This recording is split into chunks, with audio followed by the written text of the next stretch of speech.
The Puranas relate the story of a king who did a sadhu bhoj, where sadhus are invited and fed. So, unknown to him, an eagle was carrying a snake in its beak. The snake had been killed by the eagle, and as the eagle was flying, some drops of poison from the snake's mouth fell in the cauldron where the khichdi was cooking. So that portion was eaten by 2-3 sadhus who died.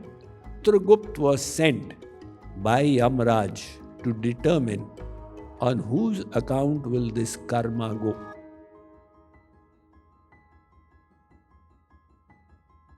So Chitragupta started thinking that this killing of the sadhus, the eagle was not responsible. He was doing the thing natural to it, which is taking a snake. The snake was already dead. He could not be accounted for it. The cooks were unaware. The king was wanting to do a good deed. Whom account should I put this death to? In the meantime, some sadhus arrived outside the king's palace, and they asked an old lady sitting there, "Is this the place where the sadhu bhoj is happening?" And the lady said, "Yes, but do you know that king is a killer and he puts poison in the food and kills the sadhus?" Chitragupta heard this and he said, "I understand. The karmic consequences have to go in this lady's account because she is gossiping." So the principle has been established. If you say something about the other's bad deeds and they are correct, they get divided 50-50 in his account, in your account. And if they are incorrect, you said it wrongly, then they come entirely in your account.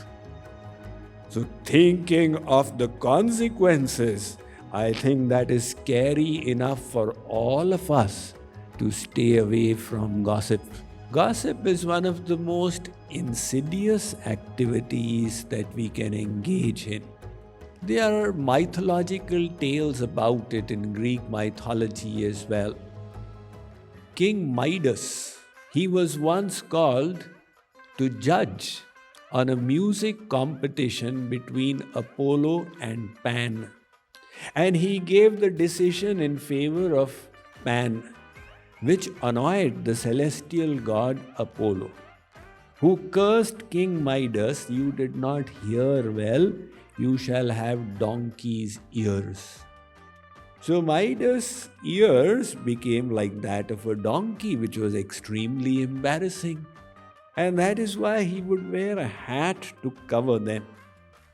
But the hat had to be removed when the barber cut his hair. So the only person in the kingdom who knew about his donkey ears was the barber. And Midas had warned him, "Don't let anybody know." But the barber had this irreprehensible urge to gossip about what he knew. And he was scared. If he tells anyone, there'll be serious consequences. Finally, he just could not control this information in his stomach.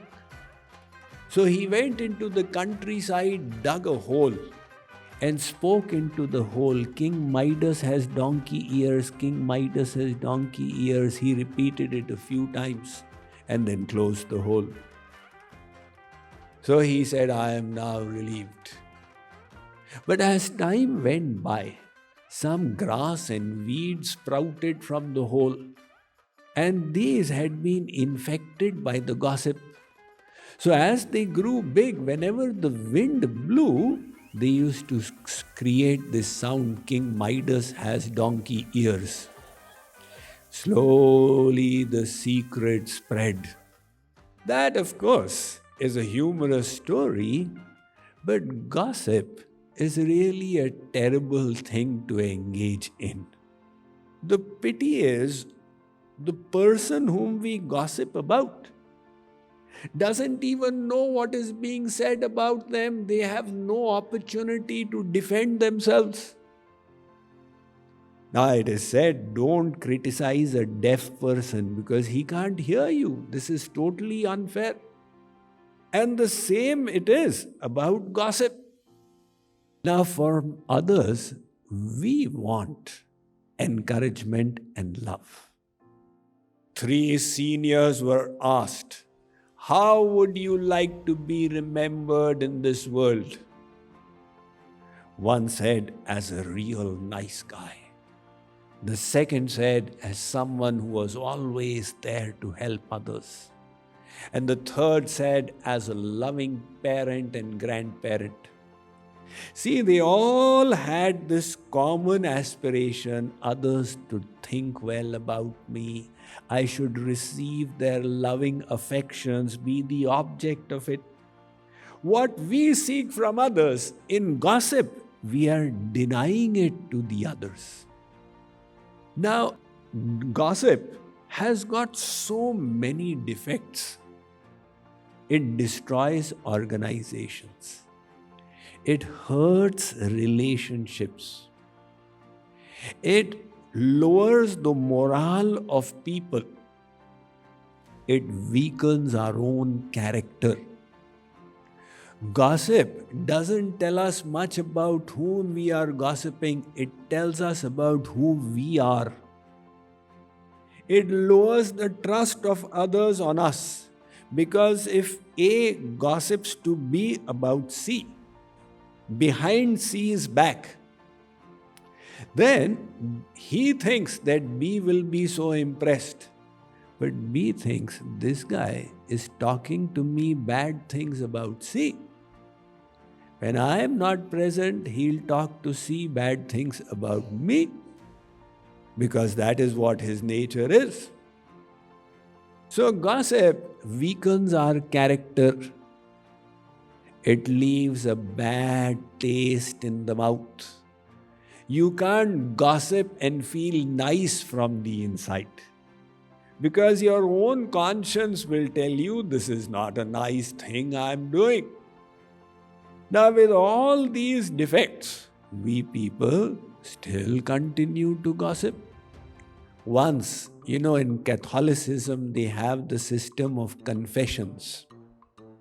So 3 pastors from 3 different churches got together and they said confession is such a wonderful thing. People come and confess to us, why don't we also confess to each other? All 3 said, that's great. Let's start. The first pastor said, on Sundays after the service is over, I slip out from the church and see a movie. I was, okay. Yourself? Pastor 2 said, I silently smoke a cigarette every night. Acha. And the third one, they looked at him, your turn. So the third one was snickering in glee. They said, it's time for you to confess. He said, I must confess. I have the habit of gossiping. I can't wait to get out from here now. Such is the urge for this terrible activity. What induces us to engage in it? Well, the first, of course, is envy. Like I said earlier on, everybody likes to succeed, but they don't like to see the success of others. When you think somebody is doing very well, gossip provides a way of pulling that person down in the eyes of others. He's not really that good as you were thinking, let me tell you. Besides, gossip gives a sense of empowerment. When somebody walks into the office, have you learned the latest news? Everybody says, what? See, they all need me now because I have the news and they don't have. So it's a sense of empowerment that they get. And gossip comes as a form of revenge. Somebody hurt you, now you think I need to hurt them. What to do? How to hurt? Gossip is one way to do it. Some people are just evil-minded. बैर अकारण सब काहू सो, जो कर हित अनहित ताहू सो. They just like to hurt people. Those who are very evil-minded, it gives them joy. Now, with the modern day world, the new system has developed. You have so many trolls. They get pleasure from gossiping, etc., doing negative things online. Behind all of this is very often the mentality of scarcity, that success is a limited pie. So if another succeeds, then my chances of success are reducing. This is also the crab mentality. The crabs are caught in a very interesting way. The crab hunter creates a mesh of iron wires and then places the mesh in the lake with a little bit of crab food. And one crab coming falls into it. And while it's struggling to get out, a second crab falls in, and then a third crab. And once there are a few crabs, none of them can get out now. Because if any of them strives to move up, the others pull it down. How dare you get out when I am inside? So likewise, this misconception, they don't realize that in the kingdom of God, there is abundance. There is enough for everyone to succeed. In fact, envy blocks out divine grace. If you want to attract grace, be happy, celebrate the success of others, and you will start attracting more of God's blessings for yourself. We want to ensure that we are free from the vice of gossiping. How will we do it? We must remember the karmic consequences of it. When you gossip, you accumulate terrible karma for yourself. Actually, not only should we not gossip, we should not permit others to gossip. See, when anybody gossips, minimum 3 people are hurt. The person who is gossiping, the person who is hearing the gossip, and naturally the person about whom they are gossiping. These 3 are getting hurt. So if you are listening to gossip, you are becoming culpable in the offense. Instead, if somebody comes and tells you, have you heard what happened to that person? You should immediately say, I am so sorry. Have you prayed for that person? And in this way, say that and walk off. Or otherwise, like Socrates, adopt the 3-filter test. One person came to Socrates and said, I have got some very juicy bit of news for you. Something interesting has happened in Athens. He said to the wise old man of Athens 2500 years ago. Socrates said, wait.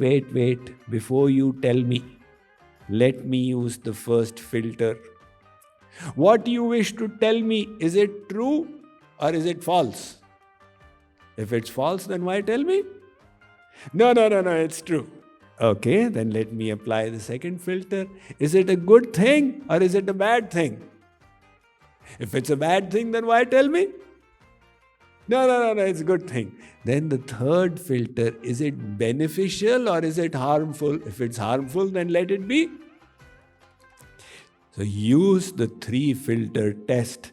That is why there was simple wisdom in the 3 monkeys of Mahatma Gandhi. Na sun bura, bol bura, dekh bura.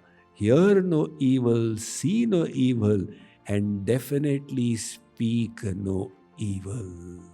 Don't gossip.